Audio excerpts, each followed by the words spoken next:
Merci Marc, merci Sylvain. Je prendrai le temps, après la prédication, avec les annonces, de remercier tous ceux qui se sont occupés du culte de la semaine dernière, avec les quelques accidents et tout ce qui allait avec. Mais voilà, le Seigneur est là et puis tout s'est bien passé. Et je remercie le Seigneur pour ça, mais j'en dirai un petit peu plus tout à l'heure. Et je sais que Marc et Sheila ont gardé les membres de l'Église après, en tout cas pour ceux qui étaient là la semaine dernière. Et si vous n'étiez pas là, ou Sheila vous a peut-être revu ce matin, ou elle vous verra peut-être tout à l'heure, et avec leurs conseils, hein, donc je vais pas aujourd'hui faire la suite de l'épître de Paul aux Philippiens, mais je vais prêcher sur un thème que vous aimez profondément, qui s'appelle la dîme. Et j'ai pas besoin de vous dire que c'est un vaste sujet qui a fait et qui continue de faire couler beaucoup d'encre aujourd'hui. Alors on peut se poser aussi la question de savoir pourquoi la dîme fait-elle autant parler d'elle. Alors je me suis dit, bon, qu'est-ce que je fais? Ou je vais faire 3, 4, 5 prédications sur la dîme, mais je serai à votre place, je me dirais, il m'a perdu parce que je me souviens pas de ce qu'il a dit la semaine d'avant ou la semaine encore d'avant. Donc je me suis dit, je vais essayer de faire quelque chose de simple, essayer, avec l'aide du Saint-Esprit bien sûr, de faire quelque chose d'efficace selon moi. Et je voudrais qu'on parle sur ce sujet de la dîme avec, comme dirait mon ami Marc, 3 points. Pourquoi je donne ma dîme? Pourquoi je ne donne pas ma dîme? Et qu'est-ce que la Bible dit de la dîme? Alors, effectivement, c'est un sujet très controversé parce qu'il touche à quelque chose qui est important pour chacun d'entre nous. Et cette chose importante, c'est mon argent. OK? Alors donc, pour essayer de faire simple, on va essayer de répondre, je vais essayer de répondre à ces 3 questions, questions. Pourquoi je donne, pourquoi je ne donne pas, et que dit la Bible au sujet de la dîme. Avant d'entamer ce sujet, posons-nous la question de savoir ce qui revient le plus souvent dans les discussions concernant la dîme. Je le vais préciser maintenant et je le repréciserai après. Dîme et offrande, ce n'est pas du tout la même chose. Okay? Et ça, on va le voir ensemble. Donc, qu'est-ce qui revient souvent pour ceux qui sont pour la dîme ou pour ceux qui pensent que c'est plus besoin, on n'a plus besoin aujourd'hui? Ce qui revient souvent, c'est que certains disent, alors quand je dis certains, ce sont les chrétiens, ça c'est l'Ancien Testament, ce n'est plus pour nous. D'autres affirment, si tu ne donnes pas la dîme, tu voles Dieu. Pour certains, la dîme est une obligation. Pour d'autres, c'est une tradition dépassée. C'est l'Ancien Testament, c'est plus pour nous aujourd'hui. De cela découle cette autre phrase, cette autre pensée, idée. La dîme, c'était la loi, mais nous sommes sous la grâce. Et un dernier point, il y en a certainement d'autres qui peuvent revenir dans les conversations, et cet autre point, c'est le Nouveau Testament nous dit très clairement que je dois donner selon ce que j'ai résolu dans mon cœur, car Dieu aime celui qui donne avec joie. Alors avant d'aller plus loin, je voudrais que vous répondiez pour vous-même à une question. Je vais vous poser 2 questions.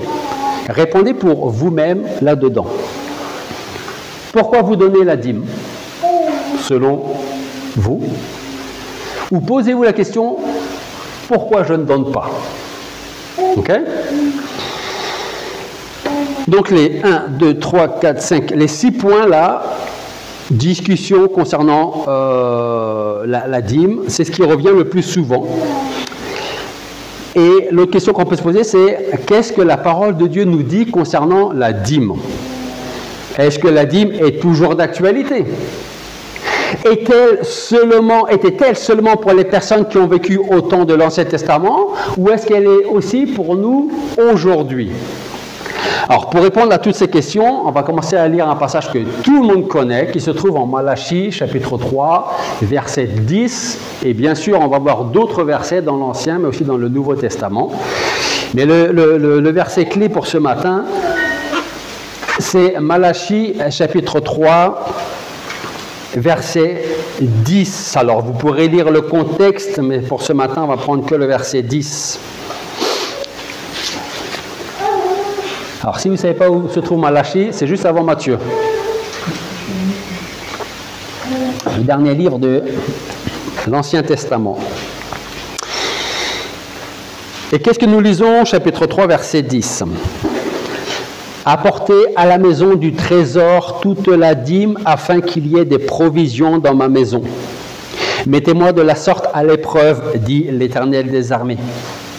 Et vous verrez si je n'ouvre pas pour vous les écluses du ciel, si je ne déverse pas pour vous la bénédiction au-delà de toute mesure. Prions.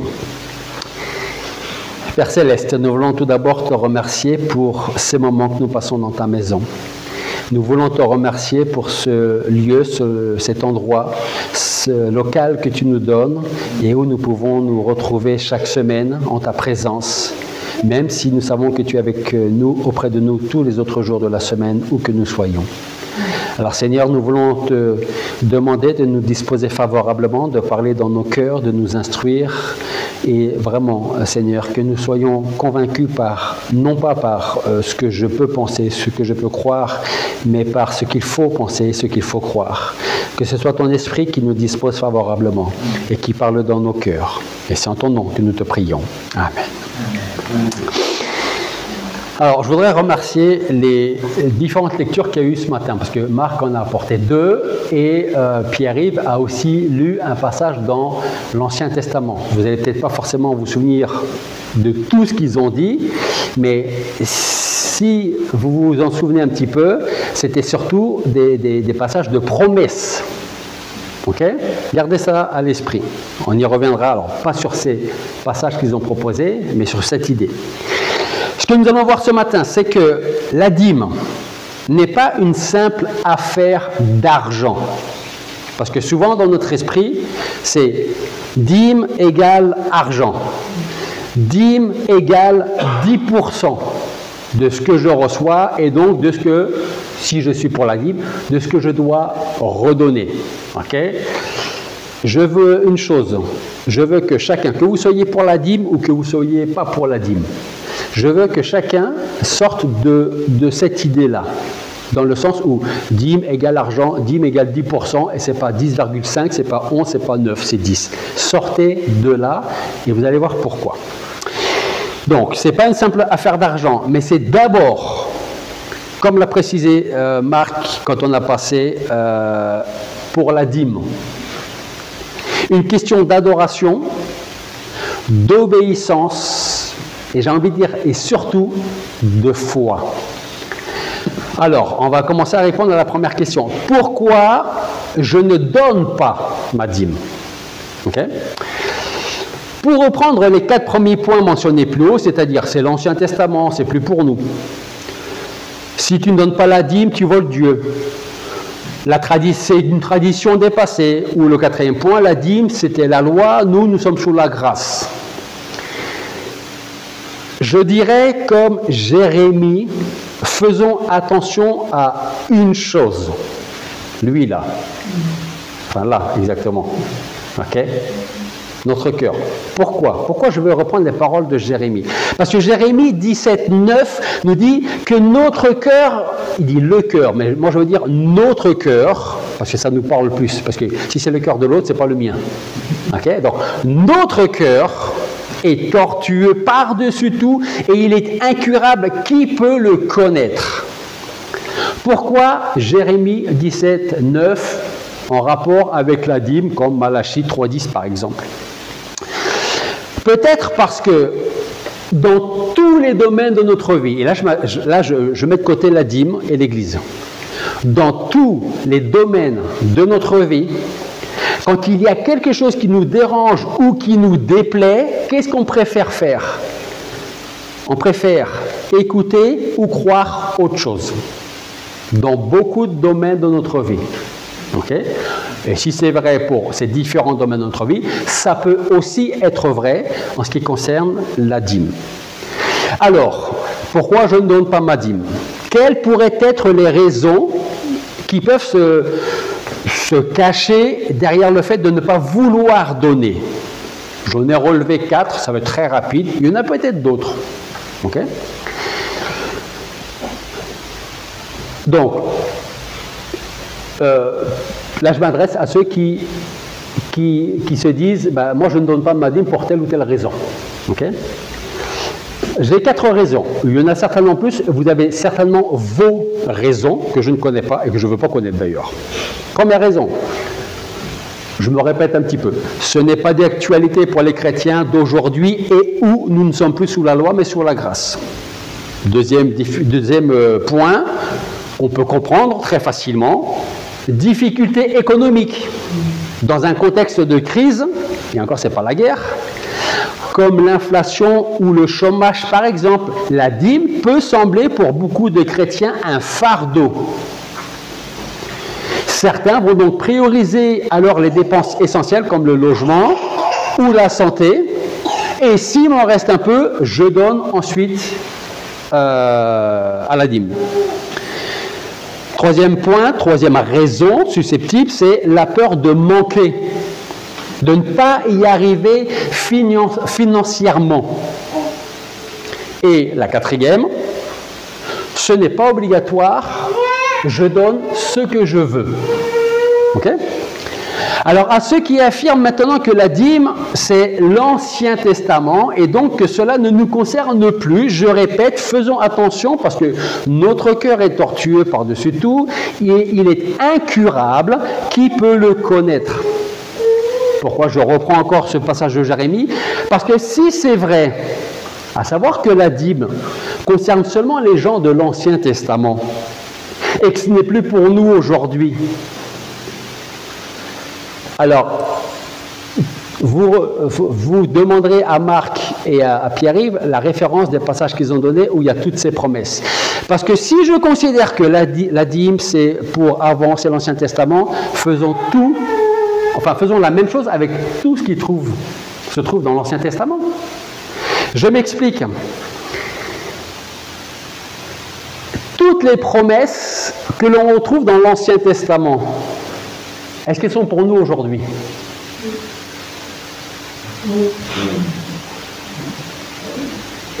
Pour les 3 qui ont dit oui, c'est très bien. Beaucoup de chrétiens, vous allez voir où je veux en venir, beaucoup de chrétiens aujourd'hui affirment que la dîme appartient à l'Ancien Testament, on est sous la grâce, plus sous la loi, et donc la dîme n'a plus sa place aujourd'hui. Cette idée ignore un détail majeur. La première, c'est que la dîme n'a pas été instaurée par Moïse avec la loi, les 10 commandements. La dîme, elle existait bien des siècles avant la loi. En Genèse, chapitre 14, verset 20, Abraham donne la dîme à Melchisédek, prêtre du Très-Haut. Plus tard, Jacob s'engage aussi à offrir la dîme en Genèse 28, 22. Et ça, bien avant que la loi soit donnée à Moïse et à Israël et à nous. Alors, est-ce qu'il n'y a pas une contradiction un peu troublante dans les promesses qui sont pour nous, mais pas la dîme? Pourquoi rejeter la dîme de l'Ancien Testament, mais garder les promesses qui s'y trouvent? Je rejette la dîme parce que, alors, pour des raisons, vous savez, le cerveau il travaille rapidement, hein. Pour des raisons conscientes ou inconscientes, moi je ne veux pas donner pour telle ou telle raison. Okay? Par contre, les promesses qui sont dans l'Ancien Testament, elles sont valables pour moi. J'ai des plans, des projets, l'Éternel dit, de paix pour vous. Excusez-moi, je vais vous poser une question. Quand l'Éternel dit, j'ai des plans pour vous, il s'adresse à qui? Dans l'Ancien Testament, il s'adresse à qui? Aux exilés. Aux exilés qui sont Qui sont les Juifs? Israël. Le cerveau et le cœur sont tortueux parce que je veux bien prendre pour moi des promesses de Dieu qui ont été faites à Israël et je me les accapare, et vous avez raison, nous avons raison, et par contre je laisse la dîme à Israël aussi. Ok? Par exemple, certains chrétiens s'accrochent aux promesses de l'Ancien Testament tout en rejetant ses principes. On peut lire et prendre pour nous des promesses comme Josué, chapitre 1, verset 9. « Fortifie-toi et prends courage » pour se motiver. On peut s'appuyer sur Ésaïe 41, 10 qui dit « Ne crains rien car je suis avec toi » quand on est dans les épreuves. On se console avec Jérémie 29, 11 qui dit « Je connais les projets que j'ai formés pour toi » ou le psaume 23 qui nous dit que l'Éternel est mon berger. Toutes ces promesses, sans exception, sont adressées à Israël. Mais elles sont valables pour nous aussi aujourd'hui, ces promesses-là. Toutes ces promesses viennent de l'Ancien Testament. Alors pourquoi les accepter comme valables pour nous aujourd'hui tout en rejetant la dîme qui en fait partie intégrante de l'Ancien Testament? Si nous aimons les bénédictions de l'Ancien Testament, ne devrions-nous pas aussi considérer ces appels à la fidélité, y compris dans la gestion de nos ressources? Aujourd'hui, nous ne sommes plus sous la loi, mais sous la grâce. En fait, ce qu'il faut retenir de sa grâce, c'est qu'elle ne supprime pas la générosité, elle le transforme. C'est pour ça que tout à l'heure, je vous ai dit, oubliez le dîme égale 10%. Parce que la dîme, ça peut aller même au-delà des 10%. Ça peut être 11, 15, 20, ça peut être 50% la dîme. Beaucoup de chrétiens puisent abondamment dans l'Ancien Testament pour s'encourager, pour proclamer des bénédictions, des promesses de paix, de protection, de guérison, et nous avons raison de le faire. Mais lorsque la question de la dîme surgit, certains diront « ça c'était pour Israël, c'est pas pour nous ». Autrement dit, je prends ce qui me convient dans l'Ancien Testament, mais je mets de côté ou je rejette ce qui ne m'intéresse pas, pour ne pas dire ce qui me dérange. Je vais aussi prendre quelques instants pour répondre à ceux qui disent que le Nouveau Testament nous dit très clairement que je dois donner selon ce que j'ai résolu dans mon cœur, parce que Dieu aime celui qui donne avec joie. 2 Corinthiens, chapitre 9, verset 7. Je ne prendrai que 30 secondes pour répondre à cela. Je répète le verset. 2 Corinthiens 9, 7. Que chacun donne selon ce qu'il a résolu dans son cœur, car Dieu aime celui qui donne avec joie. 2 Corinthiens chapitre 9 verset 7 n'a absolument, écoutez-moi bien, absolument rien, mais alors rien à voir avec la dîme. Mais ça m'arrange ce verset-là, de donner ce que j'ai résolu dans mon cœur. Et pourtant, ça n'a absolument rien à voir avec la dîme. Vous savez combien j'aime le contexte d'un verset pour comprendre, pour comprendre complètement le verset. Paul, en 2 Corinthiens 9, 7, ne parle pas de la dîme.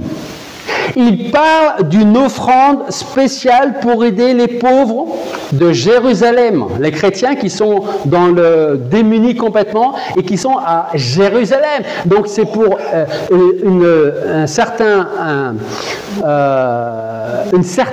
église, certains chrétiens, dans un lieu bien précis. Et Paul, il dit, que je vous inviterai à la maison de lire 2 Corinthiens chapitre 9 pour avoir tout le contexte. Il dit, il y a des chrétiens, des frères et sœurs qui sont à Jérusalem et qui sont complètement démunis. Donc, si vous voulez, vous pouvez mettre dans votre cœur ce que vous avez envie de donner, on prendra ça et on l'amènera à ces chrétiens à Jérusalem. Il n'y a rien à voir avec la dîme là. Ça s'appelle une offrande. Je ne sais pas si vous vous en souvenez, il y a très longtemps, il y a quelques années, je crois qu'il y a eu un typhon, quelque chose dans les îles. Et puis, on avait fait une collecte et on avait envoyé ça, je ne sais pas si ça vous parle, voilà, du côté de Haïti par là-bas. Ça, c'est une offrande qu'on a fait et qu'on a envoyée aux églises là-bas sur place. Ce n'est pas la dîme, c'est une offrande. Et dans 2 Corinthiens 9,7, c'est exactement la même chose. Donc, la dîme, elle était déjà connue comme un principe de base de reconnaissance envers Dieu. La dîme, c'est la reconnaissance envers Dieu. 2 Corinthiens 9,7 nous enseigne quelque chose en plus. En fait, 2 Corinthiens 9,7 nous enseigne la manière dont nous devons donner. Pas dans l'obligation de donner. Et je rappelle, 2 Corinthiens 9,7, la façon de donner, avec un cœur qui a envie de donner une offrande pour aider des frères et sœurs qui se trouvent à Jérusalem. En fait, la dîme, c'est le minimum, c'est le fondement de notre fidélité. Les offrandes volontaires, comme dans 2 Corinthiens, c'est au-delà de la dîme, selon ce que Dieu met dans mon cœur. En fait, pour bien, et je termine avec Matthieu 9,27, 9,7, pardon, 2 Corinthiens 9,7, ce verset ne dit pas « n'apportez plus la dîme ou apportez ce que vous avez envie ». Mais le verset nous dit que vos dons soient remplis de joie. Un autre verset important du Nouveau Testament, c'est Matthieu 23, 23. Si vous voulez chercher avec moi, Matthieu 23, 23. Alors vous connaissez ce passage aussi, c'est un passage où vous avez les scribes et les pharisiens qui sont là, puis qui étalent un petit peu d'une certaine façon, à leur façon à eux, leur richesse en disant, voilà, regardez tout ce que nous on met. Okay, et puis vous avez cette pauvre petite veuve qui donne les 2 pièces les plus petites, c'est comme si aujourd'hui elle donnait 2 fois 1 centime. Sauf que pour cette femme-là, 2 fois 1 centime, c'est tout ce qu'elle avait pour vivre. Et tous les autres, ils ont donné, regardez combien on donne nous. Okay, mais il en restait tellement encore, et puis tant mieux pour eux, mais c'est la façon de donner. Okay, et en Matthieu 23, 23, le Seigneur nous dit « Malheur à vous, scribes et pharisiens hypocrites, parce que vous payez la dîme de la menthe, de la nette, du cumin, et que vous laissez ce qu'il y a de plus important dans la loi, c'est-à-dire le droit, la miséricorde, la fidélité. » Autrement dit, le Seigneur est en train de dire à ces hypocrites, pour reprendre le terme, vous êtes en train d'étaler vos richesses, vous montrez, et vous prenez vraiment, essayez d'imaginer la scène, vous prenez votre temps pour arriver, pour mettre votre argent, pour que tout le monde vous voit, vous faites ça, c'est très bien, mais tout le reste à côté, la miséricorde, le droit, la fidélité, c'est où ça? Donc il dit, vous laissez ce qu'il y a de plus important dans la loi, le droit, la miséricorde, la fidélité, c'est là ce qu'il fallait pratiquer sans laisser de côté le reste. C'est quoi le reste? C'est la dîme. Que nous dit concrètement le Seigneur ici? Est-ce qu'il abolit la dîme? Est-ce qu'il nous dit arrêtez de donner la dîme? Je répète, vous savez combien j'aime le contexte d'un verset. Alors, pour bien comprendre, prenons le contexte de Matthieu 23, 23. Jésus s'adresse aux scribes et aux pharisiens. Ces gens étaient très pointillés sur les détails religieux. Ils payaient même la dîme sur les petites herbes de jardin comme la menthe, la nette et le cumin, comme on le voit dans le verset. Mais en même temps, ils négligeaient l'essentiel de la loi de Dieu, c'est-à-dire la justice, la miséricorde et la fidélité. En fait, Jésus dénonce leur hypocrisie. Ils sont obsédés par les détails religieux, mais indifférents aux valeurs fondamentales de Dieu. Vous savez ce que Jésus reproche dans ce passage-là et dans tout le contexte, ce n'est pas la dîme elle-même. Il ne dit pas arrêtez de payer, de donner la dîme. Ce qu'il condamne, c'est leur priorité mal placée. Ces gens-là faisaient des choses pour être vus de tout le monde. Et ils négligeaient les vraies choses qui tiennent au cœur de Dieu. Et la phrase importante dans ce passage est la suivante. C'est là ce qu'il fallait faire, qu'il fallait pratiquer, sans laisser de côté le reste. Jésus dit deux choses là. C'est là ce qu'il fallait pratiquer, sans laisser de côté le reste. Jésus dit deux choses. Oui, premièrement, il faut pratiquer la justice, la miséricorde, la fidélité, les choses les plus importantes, mais sans négliger le reste, c'est-à-dire la dîme. Autrement dit, Jésus confirme la pratique de la dîme, mais il montre que ce n'est pas suffisant si le cœur n'est pas transformé. En Matthieu 23, 23. La dîme n'est pas annulée par Jésus, mais elle doit être accompagnée d'un cœur rempli de justice, de compassion et de fidélité. Et puis j'ai envie de vous dire, Dieu, est-ce que vous pensez vraiment que Dieu a besoin de notre argent? Non. Il aime si je donne, parce que ça va prouver ma foi envers lui. Okay? Mais si je donne ma dîme, voire même un peu plus, mais que je rejette toutes ces choses, la miséricorde, la justice et tout ce que le Seigneur dénonce, est-ce que vous pensez vraiment qu'il va la recevoir avec plaisir? Non, parce qu'il va dire de moi, c'est qu'un hypocrite. Tu donnes ta dîme, tu vas dire à tout le monde tu donnes ta dîme, et même plus que ça, mais tout ce que tu dois pratiquer de bien à côté, tu ne le fais pas. Donc, je rejette ta dîme. La dîme, donc, n'est pas annulée par le Seigneur. Dieu ne cherche pas juste des rituels ou des chiffres, il cherche un cœur vrai. Matthieu 23, 23 n'abolit pas la dîme, au contraire, il la confirme comme une pratique normale, mais secondaire par rapport à un cœur juste. Si je n'ai pas un cœur juste, un cœur qui veut marcher avec le Seigneur, que je donne ma dîme ou pas, c'est exactement la même chose pour le Seigneur. Parce que ce qui compte d'abord, c'est quel est l'état de ton cœur. Quel est d'abord l'état de ton cœur. Donc ça, c'était pour dire, c'était très long, hein. Maintenant ça va venir beaucoup plus rapidement. Ça, c'était pour dire pourquoi je ne donne pas ma dîme. Alors, excusez-moi, je ne l'ai pas dit avant, mais je veux le dire maintenant. S'il vous plaît, ne pensez surtout pas que je suis en train d'apporter un jugement envers qui que ce soit. C'est pas du tout, c'était pas du tout mon intention, ce n'est pas mon intention, et que vous donnez pas, c'est pas mon problème. Ok? Donc maintenant, le deuxième point, c'est pourquoi je donne ma dîme? Pour ceux qui la donnent ou qui voudraient la donner. La raison première est tout simplement théologique. Ça va aller très vite. Hein. Premièrement, parce que tout, y compris ce que je possède, appartient à Dieu. Je répète. Tout appartient à Dieu. Psaume 24:1, à l'Éternel la terre et ce qui la remplit, le monde et ceux qui l'habitent. Pour dire que ma dîme est ma manière de reconnaître que Dieu est le propriétaire de tout ce que je possède et que je ne suis qu'un gestionnaire. Deuxièmement, pourquoi je la donne? Je la donne parce que c'est un acte d'adoration. Proverbe 3, verset 9. Je suis sûr que Pierre-Yves, vous pourrez me le citer par cœur, mais je ne vais pas le mettre dans l'embarras au cas où. Honore l'Éternel avec tes biens et avec les prémices de tout ton revenu. Honore l'Éternel avec tes biens et avec les prémices de tout ton revenu. Je vais garder les promesses de l'Ancien Testament, mais celle-là... Honorer Dieu avec mes biens, c'est faire de lui ma priorité dans mes finances. Donner ma dîme, ce n'est pas une obligation administrative, c'est juste une expression d'amour, de gratitude et de foi. Troisièmement, pourquoi je donne ma dîme? Parce que c'est biblique et éternel. Abraham a donné la dîme à Melchisédek. Jacob a promis la dîme à Dieu. Jésus a dit qu'il fallait pratiquer ces choses sans négliger les autres choses, y compris la dîme.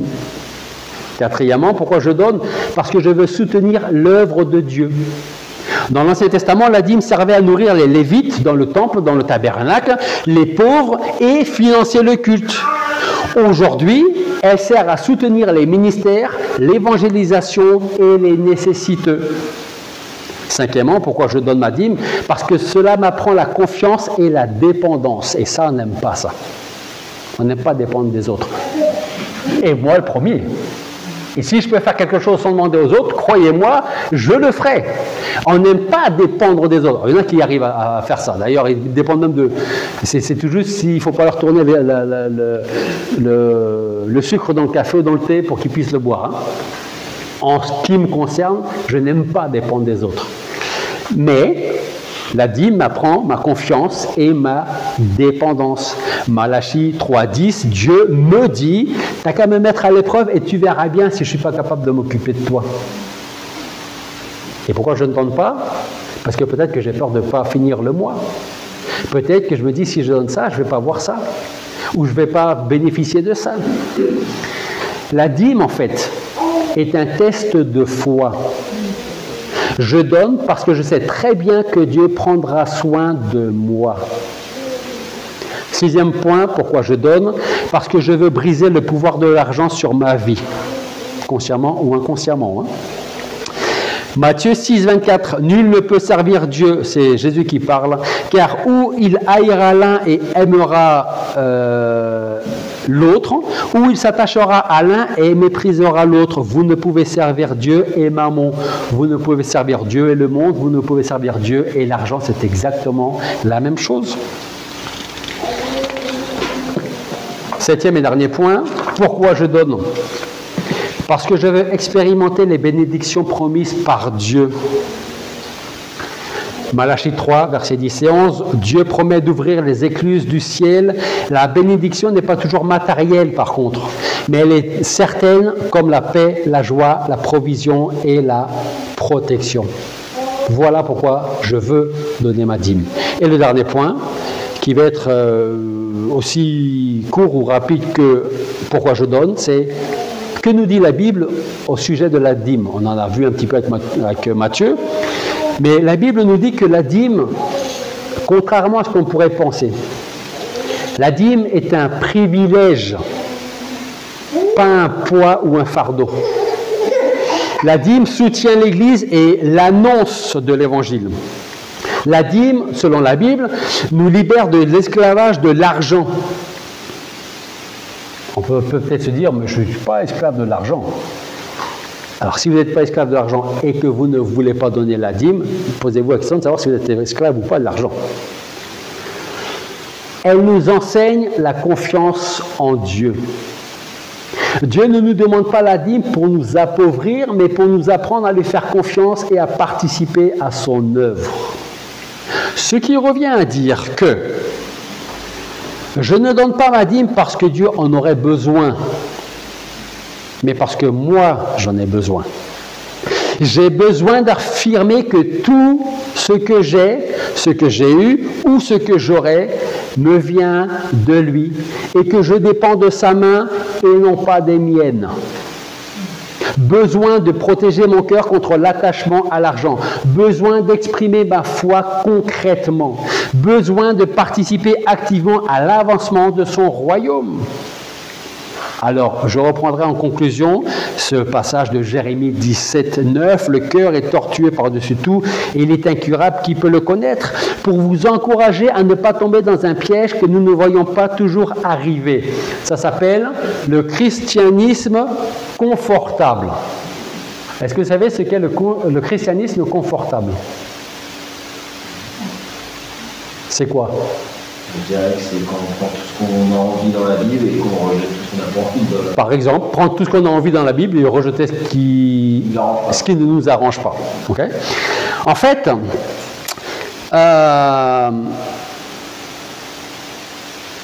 je recherche où j'en suis. Voilà, je suis là. Le christianisme confortable, vous savez ce qu'il a tendance à faire? Il va nous endormir. Il va nous caresser dans le sens du poil. Il va nous séduire. Et c'est certainement l'arme la plus efficace de Satan. Et vous savez pourquoi? Parce qu'il ne va pas tenter de m'éloigner du Seigneur, de t'éloigner du Seigneur. Il veut juste que tu sois passif, improductif, sans trop t'engager. Et dans le thème d'aujourd'hui, et surtout pas dans ton argent, c'est le tien, garde-le surtout. Ce piège, le christianisme confortable, cherchera à transformer nos convictions par la convenance. Conviction, ça devient de la convenance. Si aujourd'hui je veux donner ma dîme, c'est parce que Dieu m'a accordé sa grâce. Je ne suis pas en train de dire par contre que je rembourse ou que je paye d'une certaine façon mon salut par ma dîme. Ce n'est pas ce que je dis. Je veux juste dire que c'est la grâce de Dieu qui non seulement me pardonne et me sauve, mais c'est aussi cette même grâce qui transforme mon cœur. Et c'est cette grâce qui est censée me dire « fais-lui confiance » dans tous les domaines de ta vie. La grâce de Dieu ne se limite pas à pardonner, elle nous forme, elle nous relève, elle nous transforme, elle nous apprend à marcher selon la parole de Dieu. La dîme n'est pas une loi dépassée, elle existait avant la loi, elle a été confirmée par Jésus, elle est amplifiée par la grâce. Alors ne tombons pas dans la confusion de prendre les promesses de l'Ancien Testament et d'en rejeter les principes. La dîme est toujours pour nous aujourd'hui. Pas une obligation légale, mais comme une discipline spirituelle, un acte d'amour et de foi envers Dieu. Et je termine avec juste une question. Si je reprenais 2 Corinthiens 9,7, moi je vais donner dans ma dîme, je vais donner ce que j'ai dans mon cœur parce que c'est ce que Dieu a mis dans mon cœur. Réalisez bien que je suis en train de me mentir à moi-même. Hein. Dieu a mis dans mon cœur, je l'ai lu là dans 2 Corinthiens, donc Dieu a mis dans mon cœur que je dois donner ça. Maintenant vous connaissez le contexte de 2 Corinthiens 9. Donc, la vraie question, ne serait-elle donc pas, on va faire dans le sens, il y en a qui peuvent se dire, Dieu veut que je donne tant. Est-ce que la vraie question ne serait pas plutôt, combien Dieu veut-il que je garde, plutôt que combien veut-il que je donne? Parce que combien veut-il que je donne? Moi, avec mon cœur tortueux et consciemment ou inconsciemment, je vais partir sur 2 Corinthiens chapitre 9 verset 7 qui dit que Dieu aime celui qui a résolu dans son cœur de donner et qui donne avec joie. Rappelez-vous, ça n'a rien à voir avec la dîme. C'est ce que je vais donner à mes frères et sœurs qui sont à Jérusalem. C'est comme si aujourd'hui je vous disais, écoutez, on a reçu la dîme, on va faire une offrande spéciale parce que l'église de Montauban, de Toulouse, de Bordeaux, on a besoin parce qu'ils ont eu un souci de bâtiment, peu importe. Je vais donner mon offrande en plus de ma dîme pour soutenir ces autres chrétiens qui habitent autre part en France ou dans un autre pays. Donc, la vraie question ne serait-elle donc pas combien Dieu veut-il que je garde plutôt que combien veut-il que je donne? Voilà. Je ne suis pas là, même si je vous ai laissé cette impression-là, mais je ne suis pas là pour vous dire, toi tu donnes pas, toi tu donnes pas, il faudra que tu donne un peu. C'est pas mon problème ça. Ça ne me regarde pas. C'est moi avec Dieu. Qu'est-ce que je fais des commandements de Dieu concernant la dîme? Qu'est-ce que je fais des promesses liées à la dîme? Et là, je parle toujours de l'Ancien Testament. Hein. Et qu'est-ce que je fais avec ce que je trouve dans le Nouveau Testament? Que Dieu vraiment nous éclaire et s'il y a besoin, nous reprenne pour vraiment être dans sa volonté et non pas dans notre convenance personnelle. Prions. Père Céleste, nous voulons te remercier parce que ce matin encore, nous pouvons être en ta présence. Et comme nous l'avons dit, tu n'as absolument pas besoin de notre argent. C'est toi qui pourvois tout ce que nous avons. Tu nous as donné, tu nous as enlevé, tu nous donneras demain. Seigneur, nous voulons juste reconnaître une chose. Tout ce que j'ai, tout ce qui, entre guillemets, m'appartient, c'est toi qui me l'as donné. Si ce n'était pas le cas, je ne posséderais rien, Seigneur. C'est toi qui me donnes la santé pour le travail, c'est toi qui me permets de travailler pour payer mes factures, mes dettes, faire ces courses pour manger, pour subvenir aux besoins de ma famille. C'est toi qui nous donnes tout cela. Et si jamais tu enlevais ta main sur nous, alors nous serions bien seuls ici-bas, Seigneur, et nous serions comme le reste du monde qui cherche par ses propres moyens à subvenir à leurs propres besoins. Nous, tes enfants, nous voulons nous attendre à toi, nous voulons nous soumettre à toi, et nous voulons dépendre entièrement de toi, mais pas seulement dans l'argent, mais dans tous les domaines de notre vie, pour la santé, pour le travail, pour nos familles, nos enfants, nos petits-enfants, notre conjoint. C'est toi à qui appartient toute chose. Mais c'est aussi nos vies qui t'appartiennent. Alors Seigneur, aide-nous à prendre conscience que nous sommes des gestionnaires de ce que tu nous confies, et aide-nous à être de bons gestionnaires. Et c'est en ton nom que nous te prions. Amen.